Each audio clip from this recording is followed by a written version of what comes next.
Okay, good day everyone. I am Mervin B. Manalang, and now we will continue the topic that discussed by Sir Denver Robena, which is the timeline of information age. So at first, we have ENIAC. ENIAC was developed in 1946. It is stands for Electronic Numerical Integrator and Computer.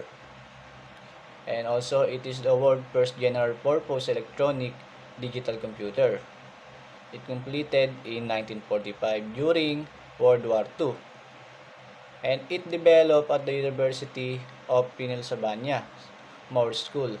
It was built to calculate complex artillery firing tables for the U.S. Army and laid the foundation for modern computing by demonstrating the potential of electronic, programmable devices for solving a vast range of scientific and mathematical problems. Did you know that the first computer in the world was the ENIAC? ENIAC, which stands for Electronic Numerical Integrator and Computer, was completed in 1945. This giant machine weighed over 30 tons and took up 1,800 square feet. It was built by the U.S. Army during World War II to calculate artillery firing tables. While your smartphone is millions of times more powerful, ENIAC was a groundbreaking start for modern computing. And that's a quick fact about the first computer in the world. Stay curious. Don't forget to like and subscribe for more amazing facts. Okay, now let's proceed in information theory. Information theory is the mathematical study of the quantification, storage, and communication of information. It was founded by Claude Shannon in 1948. So, what is the importance of information theory? Information theory is the invisible backbone of the modern digital world.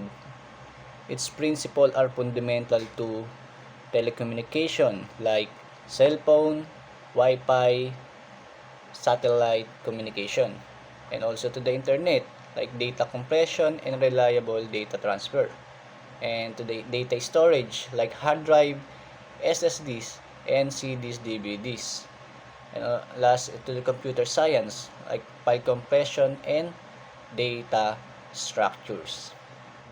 Information theory is a field the interaction of mathematics, electrical engineering, and computer science that explores the fundamental limits of data compression and reliable communication over noisy channels.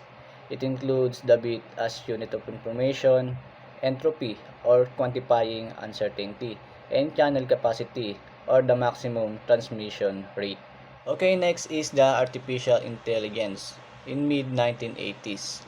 According to Wikipedia, the roots of AI go back to the ancient mythology, but scientifically, the idea began taking shape in the 1940s to 1950s. British mathematician Alan Turing laid the groundwork with his 1950s paper titled Computing Machinery and Intelligence, introducing the idea that machine could simulate human thought. But now, nowadays, we have a lot of AI we use like ChatGPT, Gemini, Bard, or any AI that we use in educational purposes. So, additionally, artificial intelligence used to do easier find, collect, and the needed information in regarding the vast collection of data. Artificial intelligence today is best defined as a collection of electronic information processing tool that can be applied in a myriad of innovative ways to existing information technologies. And the main purpose of the development of AI is for it to use to do more of the tedious labor in finding and presenting the appropriate needed information in humanity's vast collection of data. Okay, now we have Apple Macintosh computer. So, what is Macintosh computer? It is the first computer to come with a graphical user interface and a mouse pointing device as its standard equipment. The Apple Macintosh microcomputer introduced a graphic user interface, or the GUI, to the Apple line of computers. The idea had originated at Xerox Palo Alto Research Center in the 1970s, but Xerox was slow to commercialize it. So, Apple proved far more successful when it introduced the Macintosh in January 1984. The Apple Macintosh computer contained 512 KB or kilobyte of RAM and 64 kilobyte of ROM, and initially had a 400 kilobyte floppy disk drive. So, compared to the computer nowadays, we can see the development or the improvement of the computer. The Apple Macintosh contained the kilobyte, but today's computer, it contained the gigabyte. Like for example, the Ryzen, the ROG computer, we can see a good specs compared to the old model like Apple Macintosh computer. So now, let's proceed to HyperCard. So, what was HyperCard? HyperCard released by Apple in August 1987. HyperCard was a revolutionary software application for the Apple Macintosh. It was not a quiet database, not a quiet programming language, and not a quiet drawing program.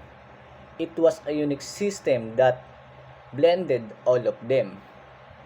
It was created by the legendary programmer Bill Atkinson and was bundled for free with every Macintosh computer, leading to its rapid and widespread adoption.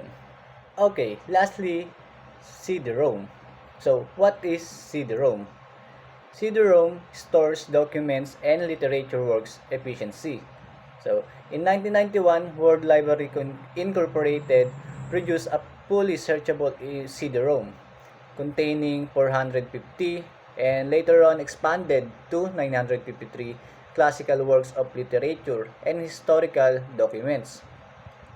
This demonstrated the power of the CD-ROM has a greater storage capacity than optical laserdisc to take the text content of several bookshelves and concentrate it on one small piece of plastic. So now, I have a question for you. You have 5 seconds to answer this. Who's invented the HyperCard? 1, 2, 3, 4, 5.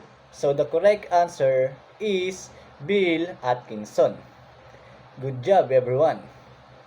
So before we end this topic, we need to know the impact of the information age to society. So what is it? As we know, driven by technologies like computers, cell phones, and the internet, has fundamentally changed daily life and communication.